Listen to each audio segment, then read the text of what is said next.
বিষয়গুলা যেগুলো বাংলাদেশের জাতীয় নিরাপত্তা এবং সংহতির সঙ্গে সম্পৃক্ত, সেই বিষয়গুলা নিয়ে নির্বাচিত সরকার কাজ করবে। তা আমি তো এই মুহূর্তে সেনাবাহিনীকে নেতিবাচক ভাবে বা সেনা প্রধানকে নেতিবাচক ভাবে বিবেচনা করার কোনো কারণ দেখি না। আমরা কিন্তু একটা অগণতান্ত্রিক শাসনে ছিলাম শেখ হাসিনার, সেই জায়গায় যারা আরেকটা অগণতান্ত্রিক শাসন ব্যবস্থাকে রিপ্লেস করতে চায় তারাই কিন্তু মূলত সেনা প্রধানের উপর খেপেছেন এবং সেনা প্রধানের পিছু নিয়েছেন। পর্যন্ত কয়জন আওয়ামী লীগ সরকারের এই ফেসিবাদের দোষরের বিচার শুরু হয়েছে আপনি বলেন?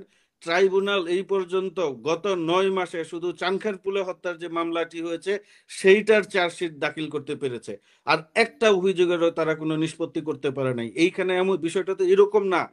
লেফটেন্যান্ট কর্নেল মুস্তাফিজ ভাইয়ের সঙ্গে একটা বিষয়ে একমত যে এই মুহূর্তে আর্মি টেক ওভার করবে না, কিন্তু অন্যান্য বিষয়ের সঙ্গে আমি দ্বিমত পোষণ করতে চাই উইথ ডিউ রেসপেক্ট।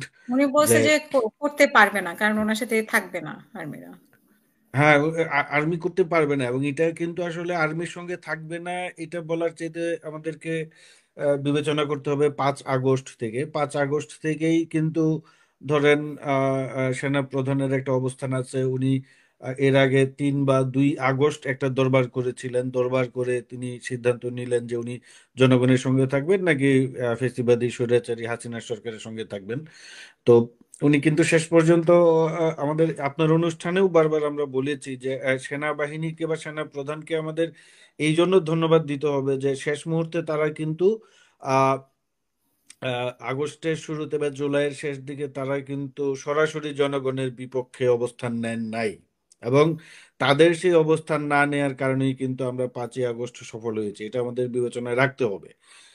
এই সেই কারণে আমি মনে করি যে সেনা প্রধান এবং সেনাবাহিনীকে আমাদের ধন্যবাদ দেওয়া উচিত। এবং 5ই আগস্টের পর পর আমরা লক্ষ্য করছি যে বাংলাদেশে এক ধরনের একটা এনার্কি পরিস্থিতি তৈরি করা হচ্ছে এখন। সেই এনার্কিতে সেনা প্রধান বারবার বাধা হয়ে দাঁড়িয়েছেন, এবং সেনা প্রধানের উপর রাগের সবচেয়ে বড় কারণ হচ্ছে উনি প্রথম থেকেই নির্বাচনের কথা বলছেন।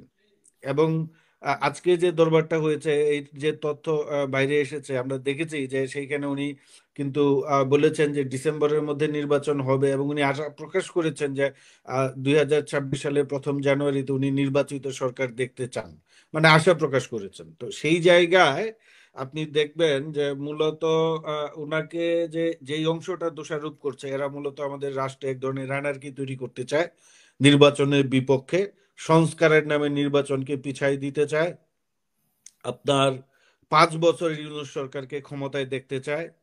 এইরকম যারা আছেন অগণতান্ত্রিক, আমরা আমরা কিন্তু একটা অগণতান্ত্রিক শাসনে ছিলাম শেখ হাসিনার, সেই জায়গায় যারা আরেকটা অগণতান্ত্রিক শাসন ব্যবস্থাকে রিপ্লেস করতে চায় তারাই কিন্তু মূলত সেনা প্রধানের উপর খেপেছেন এবং সেনা প্রধানের পিছু নিয়েছেন, এবং বারবার বলছেন যে সেনা যদি 5 আগস্ট থেকে আজকে পর্যন্ত বিবেচনা করি তাহলে আমরা দেখতে পাবো যে খোলামেলা ভাবে যদি বলি উনি তো 5 আগস্টের আগেই চাইলে ক্ষমতা নিতে পারতেন। 5ই আগস্ট ক্ষমতা নিতে পারতেন উনি, উনার মাঝখানে তো 3 দিন সরকারই ছিল না আমাদের দেশে। সেনাবাহিনী বা হয়তোবা এখন বলতে পারেন উনি সেনাবাহিনীর বাধার মুখে, সদস্যদের বাধার মুখে উনি ক্ষমতা নিতে পারেন নাই। তাইলে পরে তো এই সেনাবাহিনীকে নিয়ে আমাদের তো ভয় এবং শঙ্কার কিছু নেই। তবে ভালোর দিক হচ্ছে যে সেনাবাহিনী যে কথাটা বলছে যে নির্বাচনের কথা বলেছেন উনি আজকে দরবারে, এবং উনি এর আগেও একটা অনুষ্ঠানে বলেছিলেন ডিসেম্বরের মধ্যে নির্বাচন হওয়ার জন্য। আজকে উনি আবার পরিষ্কার করে বললেন, এর ফলে নির্বাচন নিয়ে সেনাবাহিনীর যে অবস্থান সেটা পরিষ্কার হয়ে গিয়েছে আমি মনে করি। এবং আমি আরো মনে করি যে নির্বাচন নিয়ে এই সরকারের এখন আর কোনো টালবাহানা করার দরকার নেই। এই সরকার তো জুলাই চেতনার সঙ্গে বিশ্বাসঘাতকতা করেছে, এটা জুলাই গাদ্দার, এই সরকারকে আমি বলি জুলাই গাদ্দার। তারা আব্দুল হামিদকে প্রকাশ্যে চলে যেতে দিয়েছে।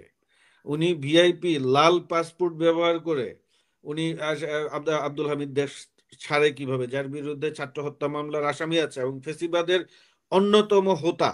আমরা যদি বিগত 15 বছরের ফেসিবাদের যদি 10-15 জন টপ লিডারকে বাছাই করি, আব্দুল হামিদ, সাবেক রাষ্ট্রপতি আব্দুল হামিদ তাদের একজন। তাদেরকে যেই সরকার প্রকাশ্যে যেতে দেয় সেই সরকারকে আপনি জুলাই চেতনার সপক্ষের শক্তি কিভাবে এখন বিবেচনা করেন? তারা হচ্ছে আব্দুল হামিদকে অ্যারেস্ট করে এই আওয়ামী লীগ নিষিদ্ধ করার নাটক করে নিজেরা নিজেরাই। আওয়ামী লীগ তো তারা গত বছরে আওয়ামী লীগের কার্যক্রম তো তারা গত বছরের 24 সেপ্টেম্বর না অক্টোবরে উপদেষ্টা পরিষদের বৈঠকে নিষিদ্ধ ঘোষণা করেছে।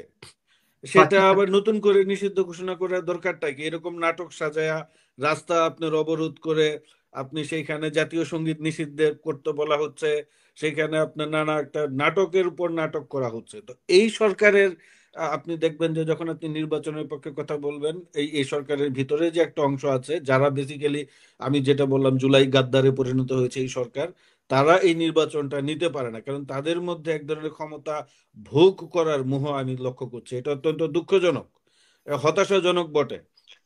এবং এই সরকারের আপনি নির্বাচন নিয়ে কথা বললে, এবং আরো একটা বিষয় হচ্ছে যে আমি তো মনে করি সেনা প্রধান সেটা যথাযথ বলেছেন যে করিডোর নিয়ে কথা বলেছেন উনি।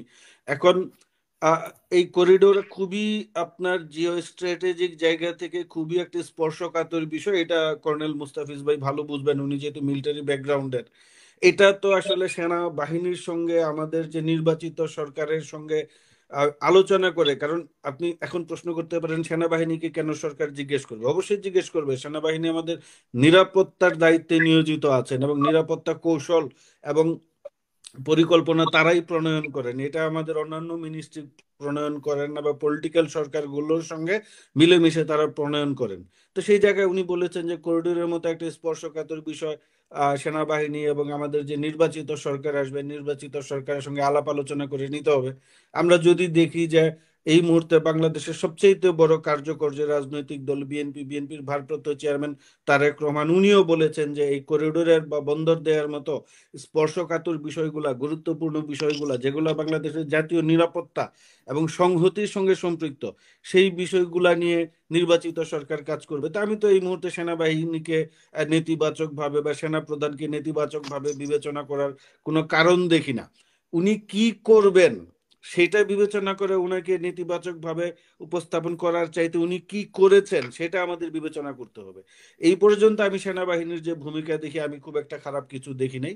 বা সেনা আমি আমি তো মনে করি যে আজকে পর্যন্ত যদি কালকে কি হবে, ভবিষ্যতে কি হবে সেটা তো আমরা বলতে পারবো না, কিন্তু আজকে পর্যন্ত যদি আমি সেনা প্রধানের ভূমিকা বিবেচনা করি, তাকে নিয়ে নানা বিতর্ক থাকতে পারে, নানা সমালোচনা থাকতে পারে, কিন্তু আমার কাছে মনে হয়েছে আজকে পর্যন্ত ওনার যে ভূমিকা, এটা যদি উনি শেষ পর্যন্ত ধরে রাখতে পারেন আগামী নির্বাচন অবধি, তাহলে বাংলাদেশের ইতিহাসে এই সেনা প্রধানের নাম গুরুত্বপূর্ণ ভিন্নভাবে লেখা থাকবে। যারা বাংলাদেশে এনার্কি তৈরি করতে চান, এই বিপ্লবের সপক্ষে শক্তির পরিচয় দিয়ে যারা গণতন্ত্রকে ব্যাহত করতে চান, বাংলাদেশের জাতীয় নিরাপত্তা সার্বভৌমত্বকে হুমকির মুখে ঠেলে দিতে চান, এই মব তৈরি করে আপনি নানা ধরনের গুজব রটিয়ে ষড়যন্ত্রের গল্প কিচ্ছা কাহিনী সরিয়ে, এখন বাংলাদেশে আরেক সমস্যা হয়েছে। আগে আওয়ামী লীগ সরকারের সমালোচনা করলেই বলা হতো মবের কথাও তো পাকিস্তানের উনি দালাল, বলেছেন, মবের পাকিস্তান চলে বিরুদ্ধেও যাও। তো উনি হ্যাঁ, সেনাবাহিনী বলেছে তো যে এই মব সন্ত্রাস চলতে পারে না, এটা গ্রহণযোগ্য না। আজকে তারা দরবারে আলোচনা করেছে। এখন শেষ যেটা করবেন। আরেকটা সমস্যা হচ্ছে, আপনি এই সরকারের যদি কোনো সমালোচনা করবেন, এদের একটা গ্রুপ আছে আল বটর গ্রুপ, অনলাইনে খুব সক্রিয়, এই বটর ফোর্স এবং এদের যে গুজব সেল, এরা আপনাকে ভারতের দালাল, রয়ের দালাল বলে প্রচার করে দিবে। এরা একেবারে আওয়ামী লীগের যে আচরণ, আওয়ামী লীগের আচরণ পুরোটাই আত্মস্থ করেছে। এবং কিছু কিছু ক্ষেত্রে এদের এদের পরিস্থিতি আওয়ামী পরিস্থিতি লীগের আওয়ামী চেয়েতেও লীগের ভয়াবহ, চেয়ে আওয়ামী লীগের চেয়েতেও খারাপ। ভয়াবহ। হ্যাঁ, তো সেই হুম। জায়গা থেকে আমাদেরকে বিবেচনা করতে হবে। এবং আমি মনে করি যে না, এই মুহূর্তে বাংলাদেশের সবার আমাদের দাবি এক হওয়া উচিত যে যত দ্রুত একটা নির্বাচন দিয়ে এই সরকারকে চলে যেতে হবে। এই সরকারের কাজ বন্দর কাকে দিবে না দিবে এটা এই সরকারের কাজ না, করিডোর নিয়ে চিন্তা ভাবনা করা তাদের কাজ না। তাদের যে কাজ তারা তো সেটাই করতে পারে নাই। এই পর্যন্ত কয়জন আওয়ামী লীগ সরকারের এই এই ফেসিবাদের দোষরের বিচার শুরু হয়েছে আপনি বলেন? ট্রাইব্যুনাল এই পর্যন্ত গত 9 মাসে শুধু চানখারপুলে হত্যার যে মামলাটি হয়েছে সেইটার চার্জশিট দাখিল করতে পেরেছে, আর একটা অভিযোগেরও তারা কোনো নিষ্পত্তি করতে পারে নাই। এইখানে এমন বিষয়টা তো এরকম না যে আপনি 15-20 বছর আগের ঘটনার অনুসন্ধান তদন্ত করছেন, যে আপনার কাছে সাক্ষী নাই, প্রমাণাদি নাই। এটা তো জাস্ট 9 মাস আগের ঘটনা। এগুলা হাজার হাজার সাক্ষী নিঃসন্দেহে আছে, প্রমাণ প্রমাণাদি করতে আছে। 9 মাসে আপনি যে একটা কোনো কেস সেটেল করতে পারেন নাই, কোনো আগাইতে পারেন নাই, আপনি ফেসিবাদের দোষরদের বিচার করতে পারেন নাই। উপরন্ত আমি আবার বলবো, এই যে খালেদা জিয়া, উনি উনি লিভার সিরোসিসে আক্রান্ত ছিলেন। উনাকে আওয়ামী লীগ সরকার বারবার আবেদন করার পরও বিদেশে চিকিৎসা নিতে দেয় নাই। আর আব্দুল হামিদকে এখন পাচার করে দেওয়ার পরে বলা হচ্ছে উনি ক্যান্সারের ফোর্থ স্টেজে আছেন। কেন খালেদা জিয়ার প্রাণহানির সংখ্যা ছিল না? যেই তখন তো আব্দুল হামিদ রাষ্ট্রপতি ছিল, সেই তো যাইতে দেয় নাই খালেদা জিয়াকে বিদেশে। তাইলে এখন এই আব্দুল হামিদকে এই সরকার কিভাবে বিদেশে যাইতে দেয়? ভিআইপি আপনার এই টার্মিনাল ব্যবহার করে। এই সরকার পরিষ্কারভাবে জনগণের সঙ্গে গাদ্দারি করেছে, জুলাই চেতনার সঙ্গে গাদ্দারি করেছে, এবং এরাই এখন ভারতের দালালে পরিণত হয়েছে বলে আমি মনে করি। অনেক ধন্যবাদ।